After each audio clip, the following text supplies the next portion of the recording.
Hello guys, this is Indian Medico, and in this video we are going to see about multinodular goiter. Goiter is a swelling in neck resulting from an enlarged thyroid gland.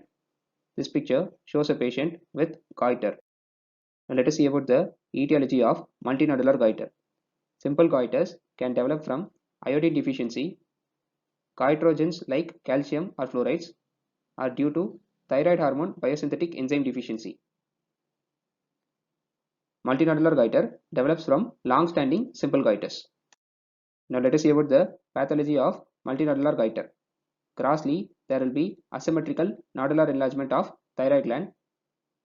Microscopic features include individual nodules showing colloid-rich follicles, follicular epithelial hyperplasia, and there may be areas of hemorrhage, calcification, and fibrosis. Now let us see about the clinical features of this condition. Obviously, there will be goiter or swelling in the neck. Patients will usually be euthyroid.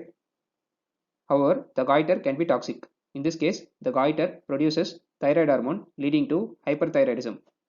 So, FNAC should be done for large irregular nodules to rule out carcinoma. There may be dysphagia or pain during swallowing and hoarseness of voice due to local compression of surrounding structures. Now let us see about the treatment of multinodular goiter. If the patient is euthyroid, we can give synthetic levothyroxine. This suppresses TSH levels leading to decreased hyperplasia.